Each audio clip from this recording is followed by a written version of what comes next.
Hi, this is Terry, and this is It's About Writing. Today we have Barbara Britton on, and she is an author of several books. And Barbara, why don't you tell us a little bit about yourself? Hi, my right is Barbara M. Britton, and I'm in the great state of Wisconsin. I'm a mom. I'm a mother of two boys. They're in their 20s. And in 2007, I was teaching chapel to young students and working on curriculum. And at the end of the school year, I was really burnt out. And I said, Lord, you just got to hit me with some creativity. And he did. I got my lesson plans and I got a prompting to write a book.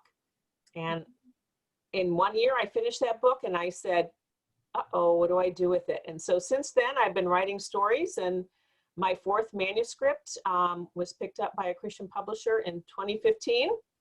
I had my debut in 2016 and have been publishing books ever since with Pelican Book Group. And we were just talking, before we went live about Pelican, and it has several different imprints. I'm in Harbor Light Books, which is more historicals, biblical fiction, but they do have a romance line and a YA line and other lines too. Very exciting. So this has been a fairly quick journey for you. Yeah, it was a long journey from 2007 to 2015, but I needed those 8 years to really learn how to craft a book and to really learn how to find a publisher. And so I needed that time to really hone my skill. And then, once I got my first book contract, and I always say, you need to keep writing, right? What are you working on now? You just keep moving from one story to the next. I had other stories, and they received contracts, and here I am, 7 books published since 2016. So it was a crazy year for me. Busy year. A busy year. Yeah, I did a series on the daughters of Zelophehad, and originally it was only going to be 1 book. And then I realized that they didn't have their land, so I needed to carry them through the book of Joshua. So then I wrote 2 more books. So the first book came out in the fall. The second 2 books came out in the spring. And then I had another historical come out like a month after the last book. So I was really, hopping along there with book launches. So now I'm taking a breather and working on the next book. So that's great. Well, why don't you give us some tips for new writers? For someone just coming in, how would you suggest they go about learning about craft, and what did you do? Well, today writers have so much at their fingertips that I didn't have back in 2007, because we didn't have the internet and ebooks weren't really a thing. Mm-hmm. But with the advent of the World Wide Web and social media, authors today have so much information that they can access.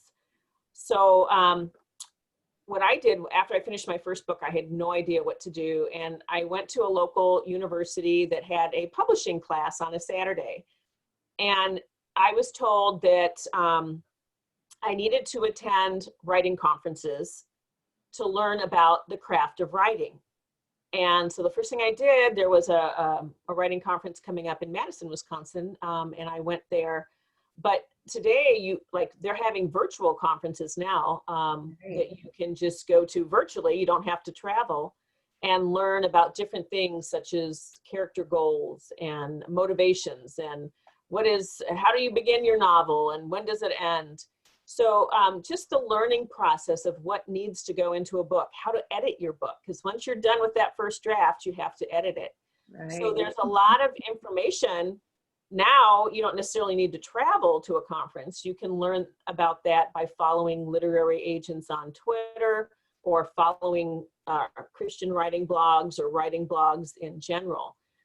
But always be learning. I still, I love going and sitting in on workshops, because I always get an idea for the book I'm crafting at the time. Mm-hmm. And I was told to join professional writing organizations. And I did. I went out, I joined Romance Writers of America, Society of Children's Book Writers and Illustrators.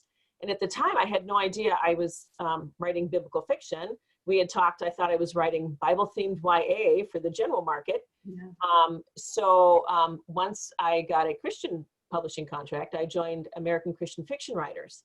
But what I did during those 8 years is I went to local meetings for these groups. I made friends.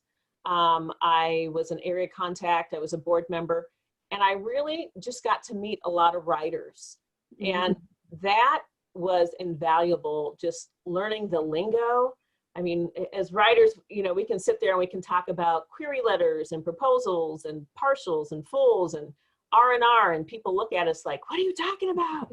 But I got to learn just the genre and really learn from some writers that were farther along in the journey than I was.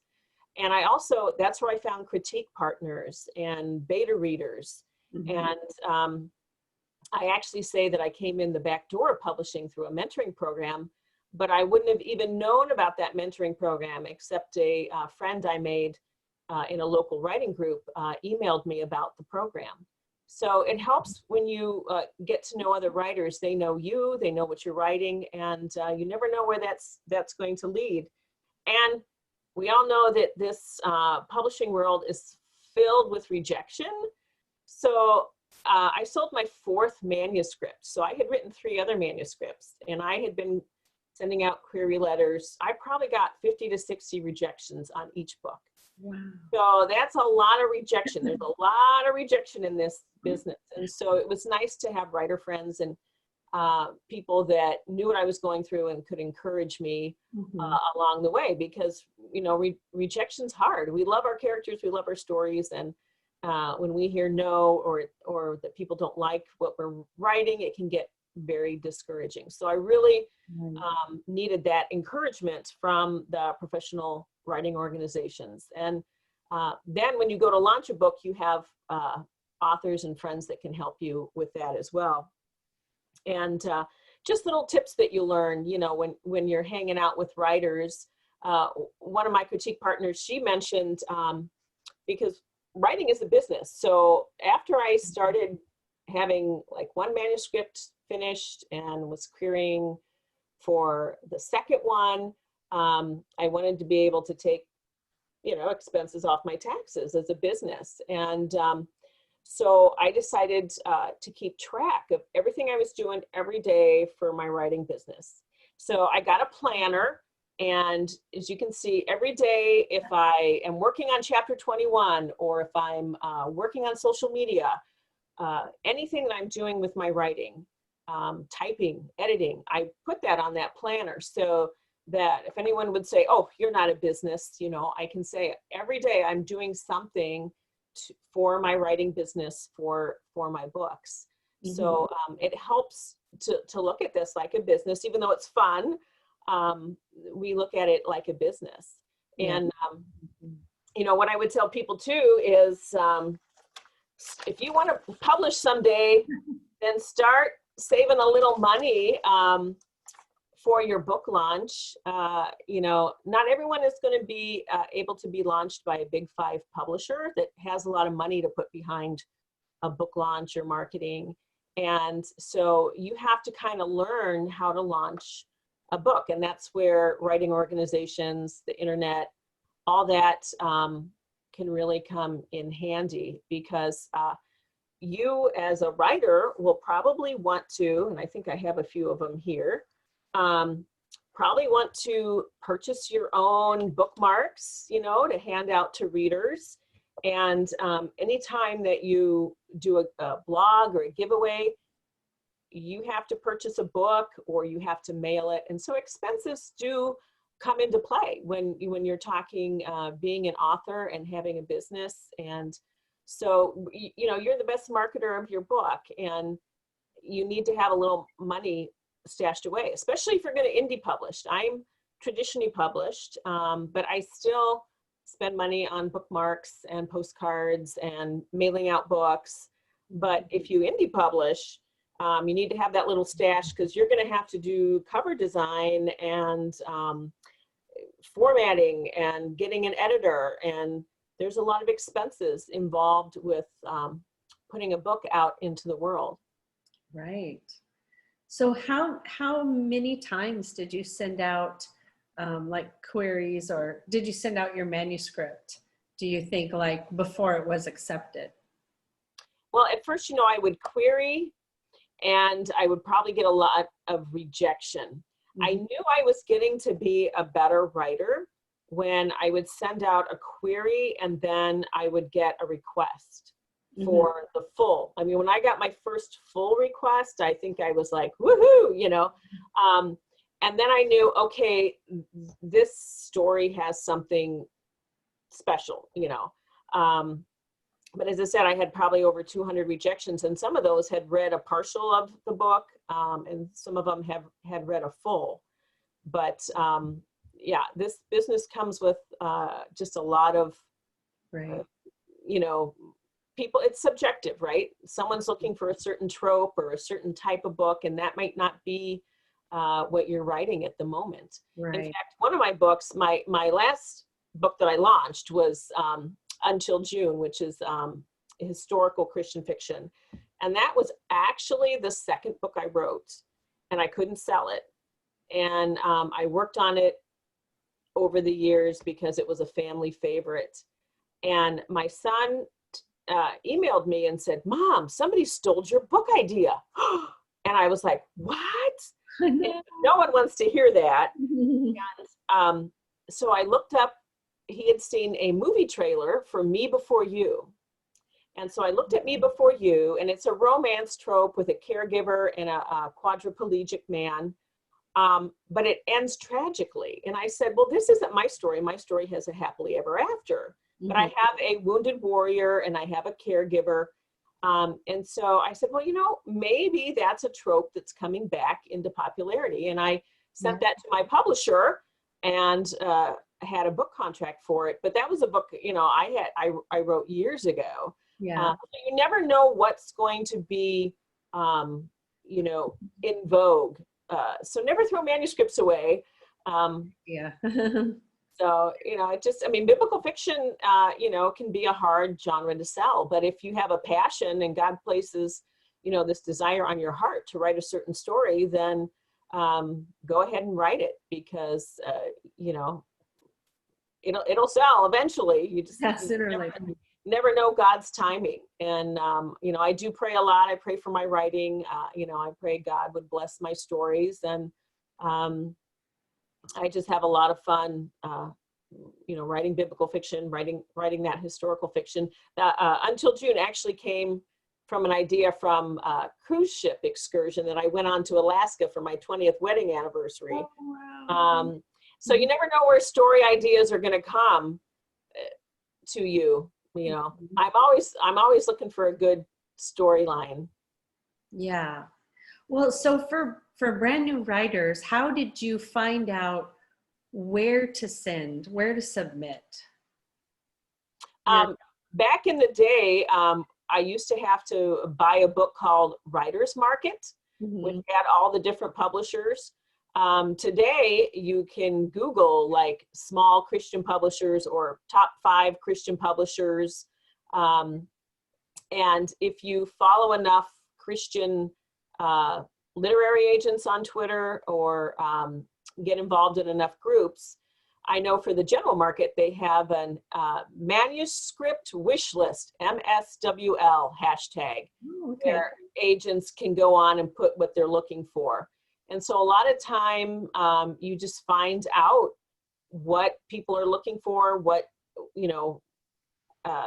to send your book to.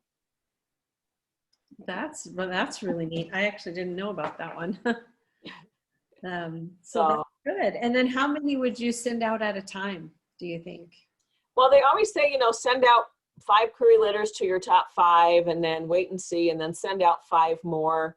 And so I tried to do that, not have too many out there, Right.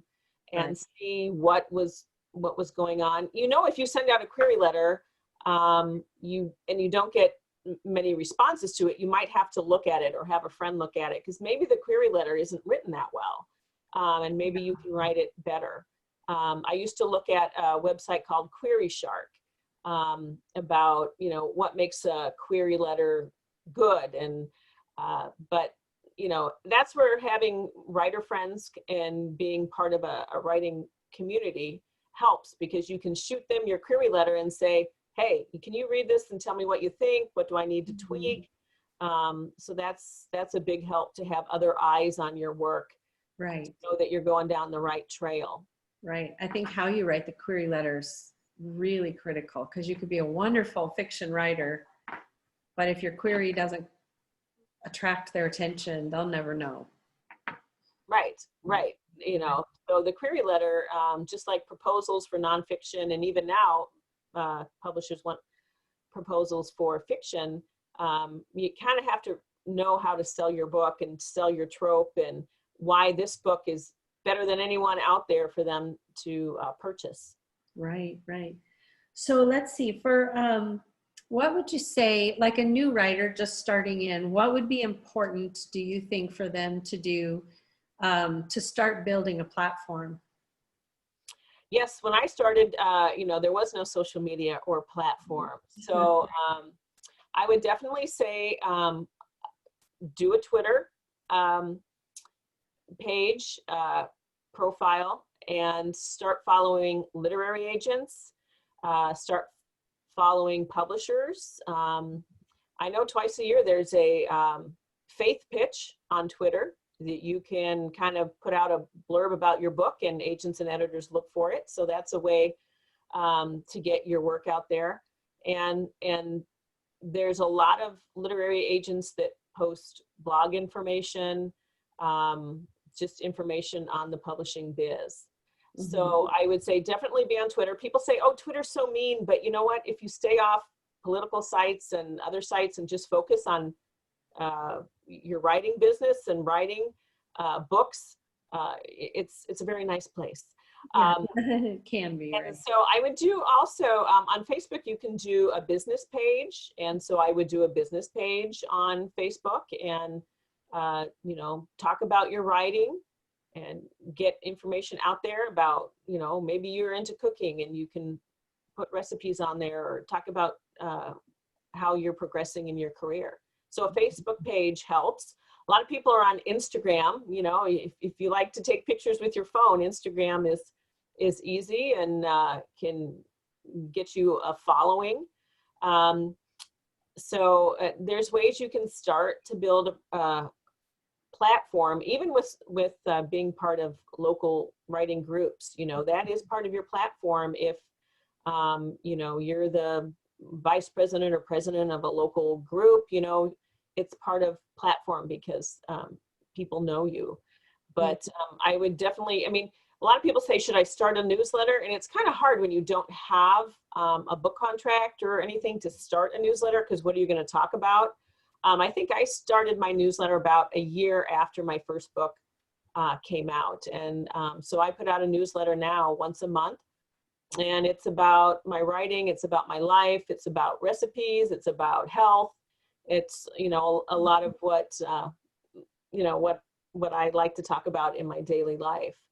So that's how you slowly build a platform. And, you know, if your goal is to be published, then either way, traditionally or indie, then you need to start that now.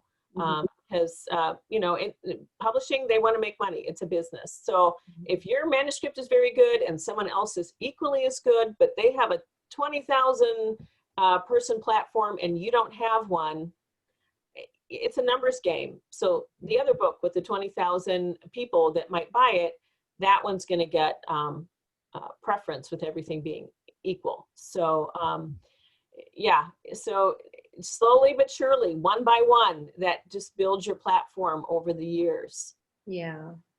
And let's see, just about craft, what would you say to a new writer is most important, or a book that helped you the most, or just something about craft that really needs, a new writer really needs to know? Well, when you go to, if you go to local writing organization chapter meetings, a lot of times they have programming that is on craft, or they have webinars and stuff online, especially now, this year, a lot of organizations have put webinars online. So, in conferences too. So that's a good way to learn when I didn't know anything, I bought this book, Your First Novel. It's by Anne Rittenberg, who is a literary agent in the general market, because I had to learn everything. And they've updated this over the year. I think this is the 2007 model. But there's a lot of books that you can get. This is a good one on, you hear a lot about voice. This is a good one on writing voice. It's from the editors of Writer's Digest, which is a really good magazine. And then there's, you know, books on scene and structure out there that you can talk about and read. And then I like this one. If you like movies, this one, Story by Robert McKee, talks a lot about story tropes and characterization, which has a lot to go into stories. So, and writing books. But there's a lot of books out there.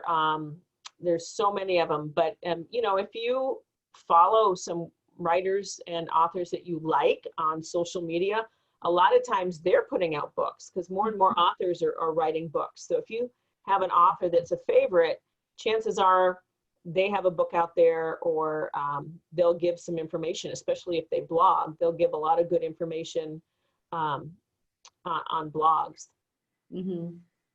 Well, that's great. And yeah, is there anything else you'd like to say to new writers that we've left out? Just, you know, don't give up following your passion. You know, it took me 8 years, and sometimes that can get discouraging, but I kept thinking of the question that I heard at pitch sessions, and that was, what are you working on now? So I always would be working, you know, I'd finish a book, get it to the best I could get it, you know, start querying, and then start on the next book, and just really enjoy what you're doing. You know, I like to pray about my writing, and you know, if you feel called and God has put that passion on your heart, just keep working at it. You never know where he's going to put you in the writing world. You know, some people write books, some people have segued into ghostwriting or writing for magazines, blogging. I mean, you know, the list goes on and on, but don't get discouraged. It can be a long road. All these success stories, you know, the first book is a bestseller.